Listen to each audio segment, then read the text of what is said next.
If you set your bar really high and fail, you fail above everyone else's success, Oh, man, that is such a great quote. right? It just hits you. Welcome to this deep dive, everyone.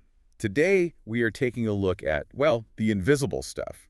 We are tearing down the visible trophies of success, so like the corner office, the shiny awards, the big bank accounts. All the stuff we're supposed to want. Exactly. Yeah. And instead, we're looking at the sometimes uncomfortable internal engine that actually gets you there.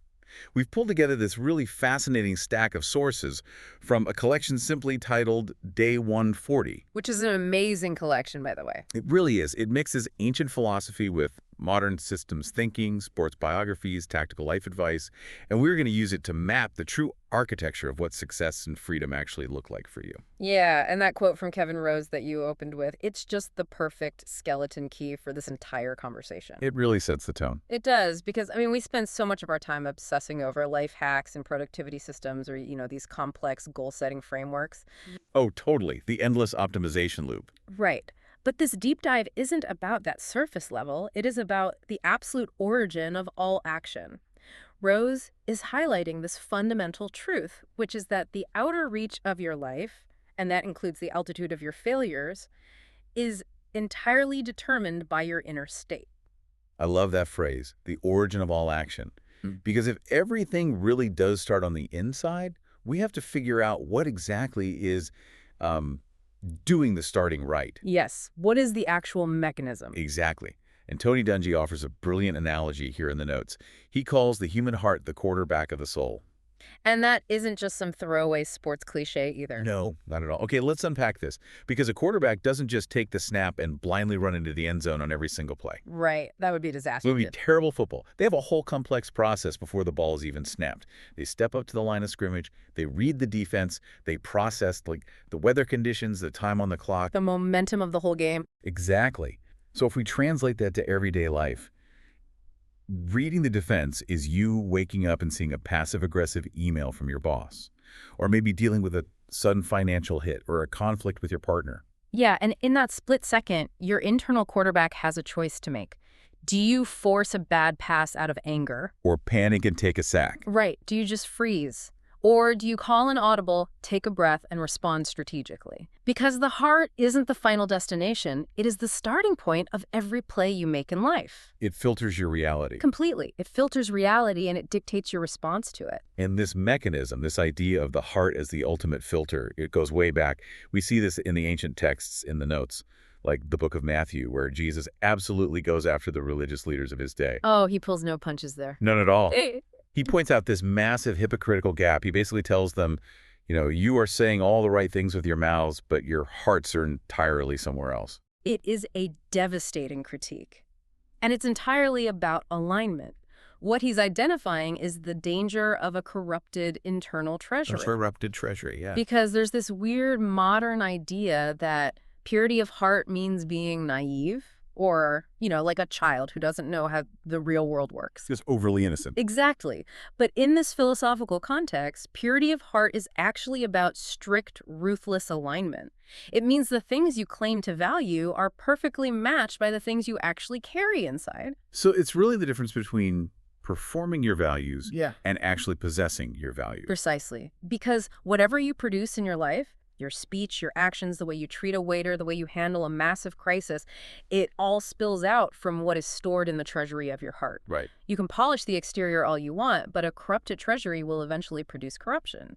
And this is why Proverbs 4.23 operates almost like a tactical military directive. Oh, I love this part. Guard your heart above all else. Above all else, it doesn't say guard your reputation or your professional network or your perfectly optimized Notion workspace. Right, because the heart is the engine. Exactly. If the engine's timing belt is snapped, the vehicle isn't going anywhere no matter how hard you press the gas pedal or, how beautiful the paint job is. Okay, but let's pressure test this a bit. Because having a pure, well-oriented internal engine, it's a beautiful concept when you're just sitting on a meditation cushion, right? Sure, in a vacuum it's easy. Yeah. But then you walk out your front door and you hit rush hour traffic, Yeah. systemic inflation, corporate bureaucracy. I mean, there is a massive collision between our internal ideals and external It's reality. a huge collision. So how does this internal compass actually survive contact with a world that frankly doesn't care about your soul's treasury. Well, that collision is the fundamental tension of human existence. To understand how to navigate it, the sources argue that we have to completely redefine what the word freedom actually means. Redefine freedom. Yeah. Both Leo Tolstoy and Confucius argued that freedom makes absolutely no logical sense if you view yourself strictly as a physical animal. Because animals are just governed by instinct and environment, right? Yeah. Like a hungry wolf doesn't debate The ethics of eating a rabbit, exactly. It just eats. It is entirely constrained by the laws of nature. Right. But humans are spiritual beings. We have moral consciousness. And because of that, freedom isn't just about whether you are physically locked in a room. Freedom is an interior condition. So it's an inside job first. Yes. Confucius takes this incredibly far, arguing that our chains are interior first. If you are ruled by your passions, your fears of what other people think, or your disappointment over a lost opportunity, you are wearing heavy chains. Regardless of how much money is in your bank account. Or how much physical autonomy you have, you're still chained. And Marcus Aurelius adds some serious weight to this idea of moral consciousness, doesn't he? He does, and it's a heavy concept. Aurelius points out that the capacity for evil, like the capacity to make a truly destructive choice, is inseparable from moral consciousness. Wait, how so? Think about it.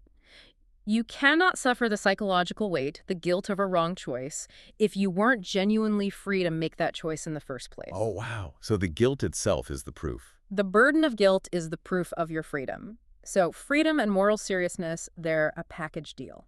I hear that, but I have to throw a flag on the play here and push back on this a bit. Go for it. You're talking about interior freedom and moral weight. But let's look at the modern world. We all live under immense real-world pressures. People have real mortgages, they have toxic bosses, they're trapped in algorithmic doom loops on their phones. Engineered by thousands of scientists. Exactly, to steal their attention. Telling someone who is genuinely struggling to survive in that system that their chains are interior and that freedom is just a state of mind, I mean, that sounds a bit like gaslighting. It borders on toxic positivity. That is a completely fair challenge. And you are right. If we just stopped there, if we just said, smile and find your inner peace while the world burns, that would absolutely be toxic positivity. It's just not helpful. It's not. But that is not what this philosophy is advocating. If we connect this to the bigger picture, we have to layer in J. Krishnamurti's famous warning to see the full scope. Remind us of that quote. He said, "It is no measure of health to be well adjusted to a profoundly sick society." Okay, yeah. That changes the flavor of this completely. It changes everything. It means you do not ignore the external pressures, the toxic bosses or the algorithms. You do the exact opposite. You identify them as symptoms of a sick society. Oh, I see. So the toxic positivity approach would just be accepting it. Right. Toxic positivity is blindly adapting to those pressures until you internalize the chains so thoroughly you don't even feel them anymore. You think you're choosing to work 80 hours a week, but really you've just perfectly adjusted to a sick corporate culture. So it's about seeing the matrix, which brings in Seth Godin's work on systems thinking. Because a system isn't necessarily some evil cabal in a smoky room. No, usually it's very mundane. It's just an invisible framework that predictably rewards certain behaviors and penalizes others. Exactly. Systems don't even need malicious intent to crush your spirit. They just need to be efficient.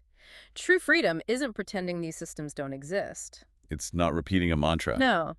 True freedom is recognizing you are inside a system, naming that system, studying its rules, and then using your internal orientation, your quarterback, to decide how you will interact with it. You intentionally choose your strategy. Instead of just being bounced around like a pinball by the rules of a sick society. Man, this transition from ancient philosophy to modern systems brings us to one of the most incredible stories I have ever heard. Here's where it gets really interesting. Oh, I know where you're going with this. It's a masterclass in what this actually looks like when you apply it to a deeply broken real-world environment. We're talking about Bob Hurley, the legendary high school basketball coach from Jersey City. Hurley is the absolute personification of applied systems thinking. For anyone unfamiliar, his story is beautifully chronicled by Adrian Wojnarowski in the book The Miracle of St. Anthony. And the context here is vital for you listening to understand. Jersey City, during Hurley's era, was tough. We're talking about severe economic depression, rampant crime, broken family structures. A very harsh system. Yes. And Hurley coached at St. Anthony High School for over 4 decades.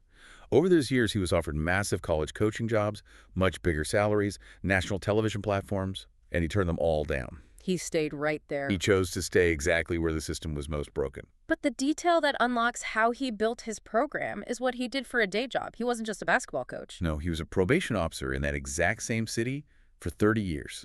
And this detail is everything. He didn't just understand the system from reading a sociology textbook. He was staring the system in the face every single day. He brought the real-world stakes straight from the courtroom into the gymnasium. He engineered a literal collision of realities. Yes, because every Friday was sentencing day in the courts. And every Monday, men on probation would come into his office and recount what had happened in the streets over the weekend. Real life and death stuff.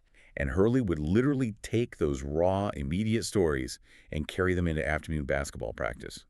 He would stop a drill, point at a specific player, and connect the name of that kid's housing project to a man he had just watched get sentenced to 5 years in prison that very morning. Just think about the psychological impact of that. He wasn't giving them a generic, stay out of trouble lecture. Right, which goes in one ear and out the other. Exactly. He was making the stakes terrifyingly real before those stakes had a chance to manifest in those kids' lives. He mapped the dark forces shaping those young men, the gangs, the poverty, the lack of opportunity.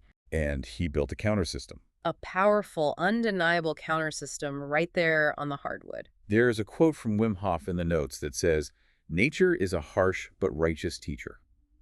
Hurley was acting as an architect of human behavior, using the harsh reality of their environment as the teacher. That's a great way to put it. And there's another maxim that perfectly explains why this worked. Information combined with emotion encodes the information. Oh, absolutely. Because if I just hand you a spreadsheet of statistics about crime rates, you'll forget it by tomorrow. But if I inject that information directly into your emotional reality, if I tell you the guy who lived in your apartment last year is now sitting in a cell, that encodes in your brain forever. It becomes a survival mechanism. Exactly. Hurley wasn't just drawing X's and O's on a whiteboard. He was emotionally encoding survival tactics. And if you look at the results of that counter system, the statistics are almost unbelievable. Over 150 of his players earned Division I scholarships. Which effectively bought their way out of the poverty cycle. Yes. He produced 6 NBA first-round draft picks. But the statistic he cared about most, the one that proved his system actually worked. The championship rings. Every single player who stayed all 4 years in his program won a state championship ring. It was a 100% success rate of character and execution. That is just staggering. And the dedication didn't stop when the lights went out either. St. Anthony High School actually had to close its doors in 2017 due to financial issues.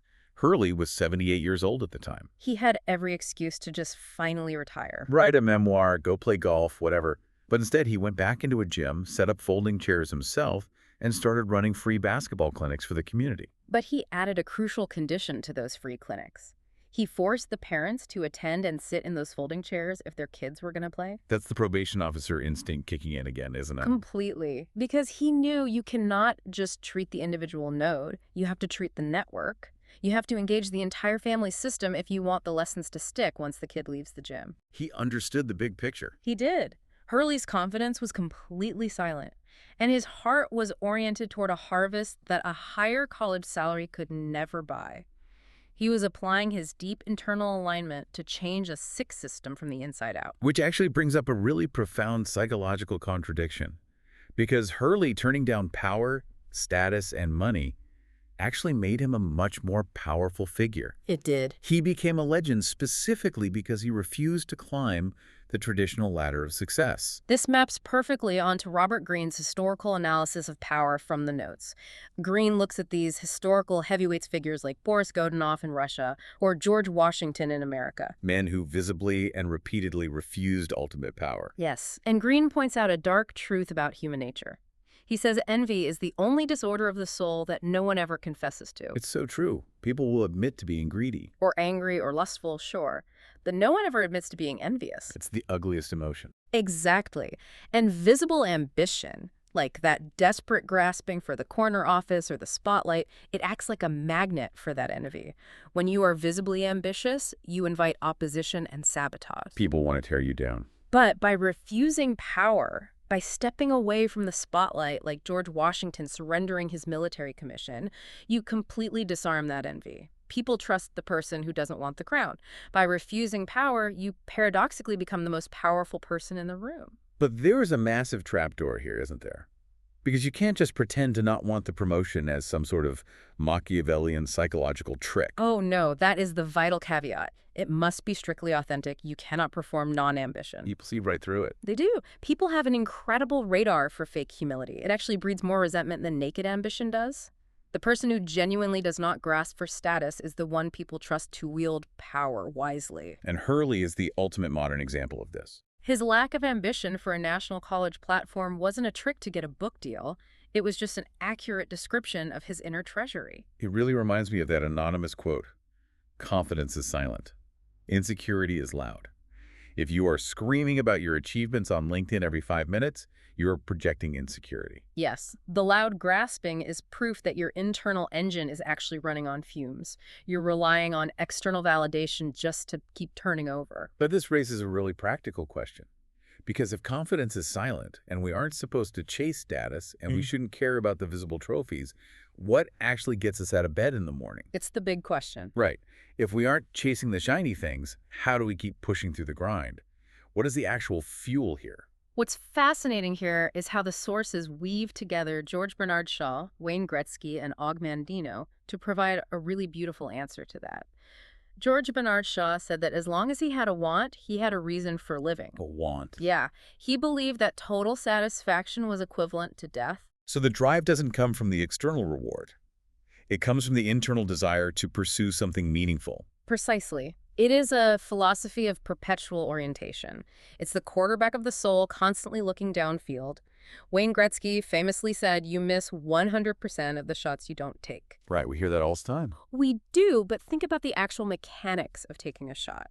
You only take the shot if you have inwardly, silently decided that the attempt itself is worth taking, regardless of whether the goalie blocks it. The inner decision always precedes the outer action. Always. And Og Mandino, the great author, explains the most agonizing part of this entire process through the concept of the seed and the harvest. The seed and the harvest, yeah. When you plant a seed, which represents that inner decision, that pure orientation of your heart, there is an immediate gap. There's a vast, frustrating expanse of time between planting the seed in the dirt and actually reaping the harvest. The dark dirt phase.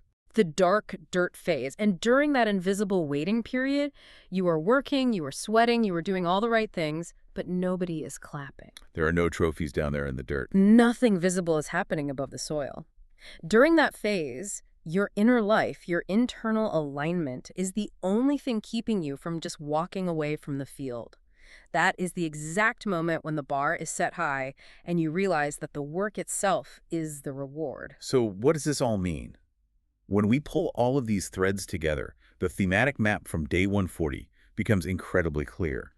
Every outer action you take, whether it's forming a strategy for your career, or achieving athletic greatness like Bob Hurley's schemes, or finding actual breathing freedom in a chaotic world, it all has an arrow pointing straight back inward to the condition of your soul. That's exactly it. You cannot hack the outside world until you've oriented the inside engine. Which leaves us with the uncomfortable questions that these sources demand you ask yourself. Are you genuinely identifying the invisible systems you operate in every day? Or are you flying blind, perfectly adjusted to a sick society? That's a tough one. It is. Do you actually know what your heart is oriented toward, or are you just performing the values you think people want to see? And returning to our very first thought from Kevin Rose, are you setting your bar artificially low just to guarantee you won't fail above it? There's one final quote in these notes that I want to leave you with, and it's a heavy one. It goes, "There is nothing like you, there was nothing like you, and there shall be nothing like you." That's powerful. It is. And that isn't just a nice compliment to put on a greeting card. It is a literal heavy obligation to do singular work in this world. So think about this as you go about your day. What would happen tomorrow if you consciously chose to become maladjusted to the specific invisible systems that are currently dictating your daily routines? What if you built your inner treasury so strongly and set your internal bar so high that when you finally take your shot and miss, you are still failing far above everyone else's success?